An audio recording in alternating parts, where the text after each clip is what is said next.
Dear students, good morning to all of you.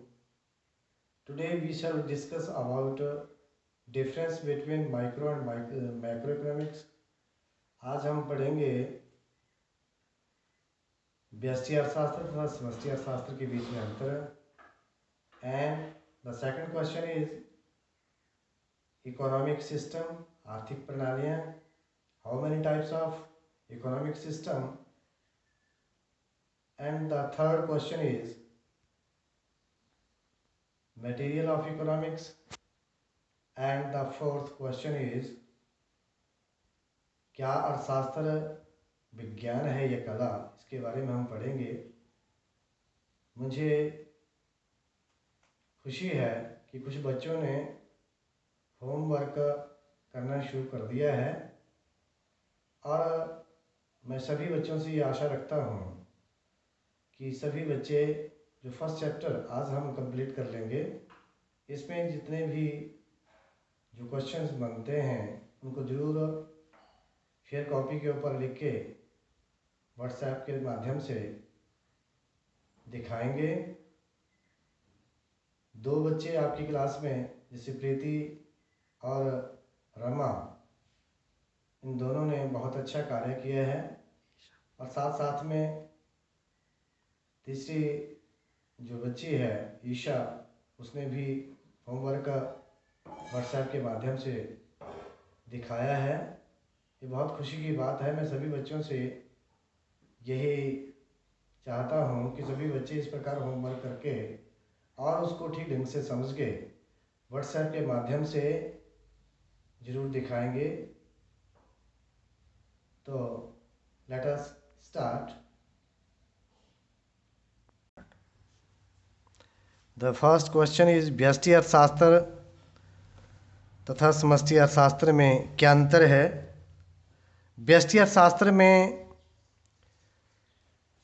हम व्यक्तिगत स्तर पर आर्थिक संबंधों अथवा आर्थिक समस्याओं का अध्ययन करते हैं, जैसे एक उपभोक्ता, एक फर्म, एक परिवार की आर्थिक समस्याएं। और इसके विपरीत समष्टि अर्थशास्त्र में संपूर्ण अर्थव्यवस्था के स्तर पर आर्थिक क्रियाओं का, आर्थिक संबंधों का और आर्थिक समस्याओं का अध्ययन किया जाता है। व्यष्टि अर्थशास्त्र एक व्यक्तिगत फर्म अथवा उद्योग में उत्पादन तथा कीमत के निर्धारण से संबंधित है और समष्टि अर्थशास्त्र का संबंध संपूर्ण अर्थव्यवस्था में कुल उत्पादन, सामान्य कीमत स्तर के निर्धारण से है। और इसके अनुसार समष्टि अर्थशास्त्र को संक्षेप में आय या रोजगार का सिद्धांत भी कहा गया है। नंबर 3, व्यष्टि अर्थशास्त्र के अध्ययन की अवधारणा। समष्टि यह धारणा है कि समष्टि चर स्थिर रहते हैं और समष्टि अर्थशास्त्र के अध्ययन की यह धारणा है कि व्यष्टि चर स्थिर रहते हैं, यानी कि यह मान लिया जाता है कि कुल उत्पादन स्थिर है और समष्टि अर्थशास्त्र में यह मान लिया जाता है कि आय का वितरण स्थिर रहता है। नंबर 4, व्यष्टि अर्थशास्त्र की समस्याओं के संदर्भ में, जैसे वस्तु की कीमत निर्धारण और साधन कीमत निर्धारण के समस्याओं में बाजार प्रणाली की भूमिका का बहुत महत्व है। समष्टि अर्थशास्त्र की समस्याओं के संदर्भ में, जैसे बेरोजगारी, निर्धनता और मुद्रास्फीति आदि की समस्याओं में सरकार की भूमिका का बहुत महत्व है। The second question is economic systems. There are 3 types of economic systems. हमारी जो आर्थिक प्रणालियां हैं अर्थव्यवस्था की, वो 3 हैं। Number 1 capitalism, number 2 socialism, number 3 mixed economy. First we shall discuss about capitalism. पूंजीवाद क्या होता है? पूंजीवाद किसे कहते हैं? इस प्रणाली में लोगों का उपभोग, उत्पादन, विनिमय आदि करने की स्वतंत्रता होती है। पूंजीवाद विनिमय प्रणाली में उपभोग, उत्पादन, विनिमय आदि करने की सबको स्वतंत्रता होती है और इसमें सरकार का आर्थिक नीतियों के ऊपर, आर्थिक क्रियाओं के ऊपर कोई हस्तक्षेप नहीं होता। लोग निजी संपत्ति जमा कर सकते हैं। कीमत का निर्धारण मांग तथा पूर्ति की शक्तियों पर निर्भर करता है। नंबर 2, सोशलिज्म, समाजवाद। इस आर्थिक प्रणाली में उपभोग, उत्पादन, विनिमय आदि क्रियाओं पर पूर्ण रूप से सरकार का नियंत्रण होता है। लोग निजी संपत्ति नहीं बना सकते और कीमतें नियोजन अधिकारी द्वारा ही निर्धारित की जाती हैं, सरकार द्वारा ही निर्धारित की जाती हैं। और कार्य जो है वो सामाजिक कल्याण के उद्देश्य से ही किया जाता है पूरी अर्थव्यवस्था में। समाजवादी, इसको हम समाजवादी अर्थव्यवस्था बोलते हैं या समाजवाद वो कहते हैं। नंबर 3 इज मिश्रित अर्थव्यवस्था। मिश्रित अर्थव्यवस्था जैसे हमारे हिंदुस्तान में, भारत में मिश्रित अर्थव्यवस्था है। इस आर्थिक प्रणाली में कुछ आर्थिक कार्य करने के लिए लोग स्वतंत्र होते हैं और कुछ आर्थिक कार्यों पर सरकार का नियंत्रण होता है। इसमें निजी तथा सार्वजनिक और सरकारी क्षेत्रों का सह अस्तित्व पाया जाता है। उत्पादन लाभ कमाने के उद्देश्य से तथा सामाजिक कल्याण के उद्देश्य से किया जाता है। ये मिश्रित अर्थव्यवस्था हमारे देश में है। समाजवाद कौन से देश में है? क्या सभी बच्चे जानते हैं कि कौन से देश में है? समाजवाद जो है वो हमारे पड़ोसी देश चाइना के अंदर है। तो इस प्रकार से ये हमारे 3 प्रकार की आर्थिक प्रणालियां हैं। द नेक्स्ट इज अर्थशास्त्र की प्रकृति। क्या अर्थशास्त्र विज्ञान है या कला? सबसे पहले ये प्रश्न उठता है कि क्या अर्थशास्त्र एक विज्ञान है या कला है? अर्थशास्त्र विज्ञान भी है और कला भी है।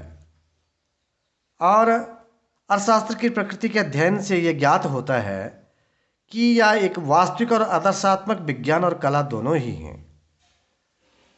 एंड अर्थशास्त्र विज्ञान है, इसके संबंध में प्रोफेसर सेलिगमैन ने जो तर्क दिए हैं, अब हम उसको डिस्कस करेंगे कि विज्ञान 2 प्रकार का होता है, सामाजिक विज्ञान एंड द सेकंड इज प्राकृतिक विज्ञान, social science and natural science. और अर्थशास्त्र सामाजिक विज्ञान भी है और अर्थशास्त्र प्राकृतिक विज्ञान भी है। रसायन, जबकि क्योंकि इसका संबंध मनुष्यों से है, जबकि भौतिक शास्त्र, रसायन शास्त्र आदि प्राकृतिक विज्ञान है। अर्थशास्त्र के सामाजिक विज्ञान होने के पक्ष में जो निम्नलिखित तर्क दिए गए हैं वो इस प्रकार से हैं। नंबर 1, क्रमागत अध्ययन, सिस्टेमेटिक स्टडी। सामाजिक विज्ञान के रूप में अर्थशास्त्र में मनुष्य के व्यवहार का क्रमागत अध्ययन किया जाता है, सिस्टेमेटिक स्टडी की जाती है। जैसे इसका मुख्य केंद्र बिंदु है उपभोक्ताओं की अधिकतम संतुष्टि, उत्पादकों के अधिकतम लाभ एंड नंबर 3 इज समाज के अधिकतम सामाजिक कल्याण के लक्ष्य को प्राप्त करना। इसलिए ये सामाजिक विज्ञान है। नंबर 2, वैज्ञानिक नियम, साइंटिफिक लॉज। अर्थशास्त्र के नियम जैसे मांग का नियम, पूर्ति का नियम, law of demand and law of supply आदि वैज्ञानिक नियम हैं। ये नियम विभिन्न चरों के कारण तथा परिणाम में संबंध स्थापित करते हैं। ये तो आप आगे जाके पढ़ेंगे 4th चैप्टर में, लॉ ऑफ डिमांड, जिसमें कि यदि वस्तु की कीमत बढ़ेगी तो वस्तु की मांग घटेगी, यदि वस्तु की कीमत घटेगी तो मांग बढ़ेगी और यदि वस्तु की कीमत बढ़ेगी तो मांग कम हो जाएगी। इस प्रकार नियम कीमत में होने वाले परिवर्तन के कारण मांग में होने वाले परिवर्तन में विपरीत संबंध पाया जाता है। इसलिए हम इसे साइंटिफिक लॉज भी कहते हैं। वैज्ञानिक नियम के माध्यम से इसको हम सिद्ध कर सकते हैं। द नंबर थर्ड इज नियमों की सत्यता। इन नियमों की सत्यता की जांच की जा सकती है इसके माध्यम से, क्योंकि प्रत्येक विज्ञान अपने नियमों की सत्यता की जांच भी करता है। अर्थशास्त्र के मांग के नियम की सत्यता की जांच की जा सकती है। अर्थशास्त्र प्राकृतिक विज्ञान जितना निश्चित नहीं है, परंतु यह भी एक विज्ञान है, एक सामाजिक विज्ञान है और कला भी है। इसलिए इसका मुख्य उद्देश्य विभिन्न आर्थिक संस्थाओं में वृद्धि तथा स्थिरता प्रदान करना है। इसलिए अर्थशास्त्र विज्ञान के रूप में प्रोफेसर सेलिगमैन ने ये तर्क दिए हैं। द नेक्स्ट इज अर्थशास्त्र एक वास्तविक और आदर्शात्मक विज्ञान है। इसको आदर्श भी माना गया है और ये वास्तविक भी है, जिनसे ये ज्ञात होता है कि क्या है, क्या था और क्या होगा।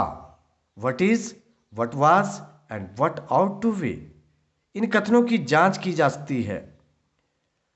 हम इन कथनों के तथ्यों के आधार पर जांच करके यह नतीजा निकाल सकते हैं, निष्कर्ष निकाल सकते हैं कि क्या यह कथन सही है या यह कथन गलत है।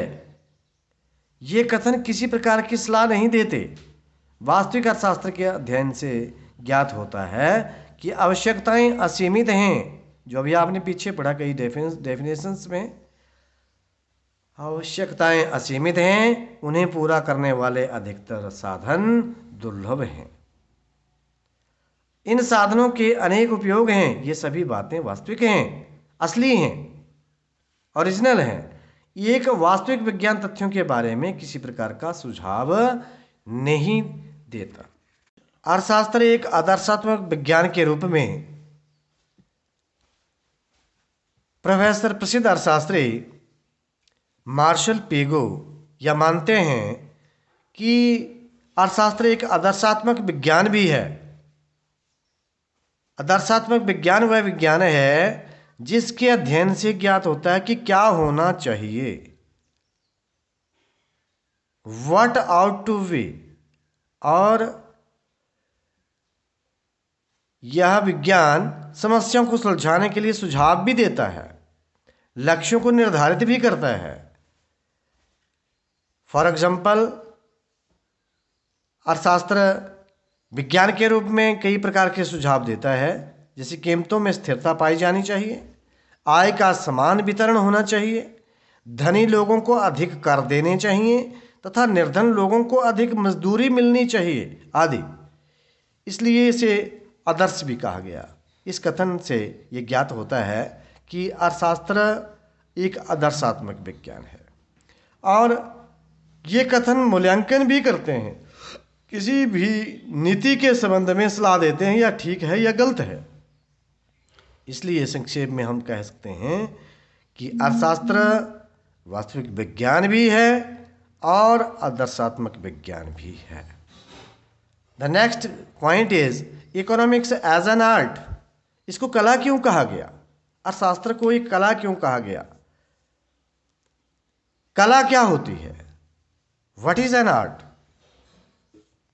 किसी निश्चित उद्देश्य की प्राप्ति के लिए ज्ञान का व्यावहारिक प्रयोग कला कहलाता है। इसलिए आप जानते हैं कि भारत में बेरोजगारी पाई जाती है, यह सूचना अर्थशास्त्र के माध्यम से ही मिलती है। अर्थशास्त्र के वास्तविक विज्ञान होने से यह सूचना प्राप्त होती है। सरकार का लक्ष्य है कि बेरोजगारी को दूर करना, बेरोजगारी दूर होनी चाहिए तथा अर्थव्यवस्था में पूर्ण रोजगार की स्थिति को प्राप्त करना है। यानी कि पूर्ण रोजगार की स्थिति प्राप्त होनी चाहिए। इसलिए ये सारी सूचनाएं, ये सारी इन्फॉर्मेशंस हमें आदर्शात्मक विज्ञान के रूप में ही मिलती हैं और ये सारी सूचनाएं अर्थशास्त्र से ही मिलती हैं। पूर्ण रोजगार के लक्ष्यों को प्राप्त करने के लिए देश में देश की अर्थव्यवस्था में पूर्ण रोजगार के लक्ष्य को प्राप्त करने के लिए सरकार आर्थिक नियोजन का मार्ग अपनाती है। नियोजन का मार्ग, ये नियोजन का मार्ग जो ये सरकार प्रबंध करती है, ये एक कला है।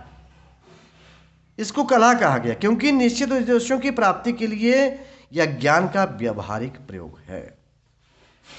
इसलिए यह भी कहा जा सकता है कि अर्थशास्त्र एक कला भी है।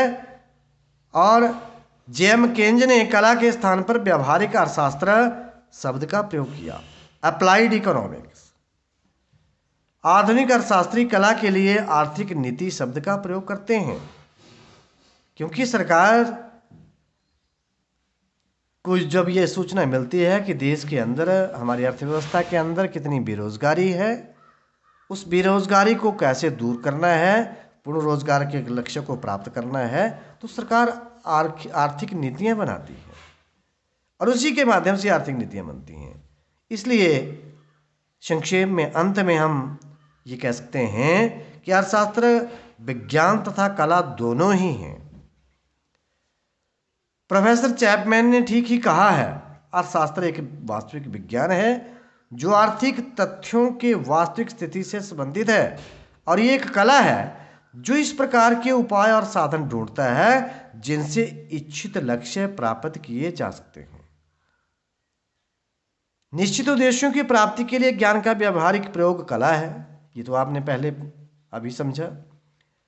इसलिए अर्थशास्त्र इन समस्याओं को, व्यावहारिक समस्याओं को सुलझाने की सलाह देता है।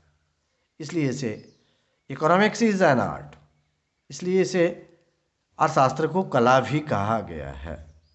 हमारी अर्थव्यवस्था में जितनी भी उतार चढ़ाव आते हैं, जैसे अभी आप सुन रहे हैं, ड्यू टू कोविड-19 के माध्यम से हमारी अर्थव्यवस्था में कितना उतार चढ़ाव, हमारी जीडीपी दर कितनी कम हो रही है। तो इस प्रकार से अर्थव्यवस्था में स्थिरता लाने के लिए जब नई नई नीतियां बनाई जाती हैं, आर्थिक नीतियों का पैकेज दिया जाता है, तो उसे कला कहा गया है। इसलिए अर्थशास्त्र कला भी है और विज्ञान भी है। इकोनॉमिक्स इज एन आर्ट और साइंस। तो बच्चों, आपका ये फर्स्ट चैप्टर कंप्लीट हुआ। इसमें जो भी लघु उत्तररूपी प्रश्न, short answer type questions and ऐसे टाइप क्वेश्चंस जो बनते हैं, मुझे आशा है कि आप सबने आपने बुक्स बीके पब्लिश की ले ली होगी। बनते हैं तो उन्हें ज़रूर कॉपी पे करें, समझें और व्हाट्सएप के माध्यम से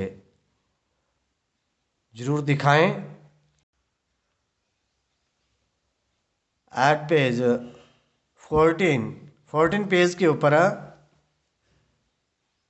very short answer type questions जो हैं, जो बोर्ड की परीक्षाओं में या अन्य क्वेश्चंस जो हैं, वो आप सभी ने फिर कॉपी के ऊपर लिखने हैं और याद करने हैं।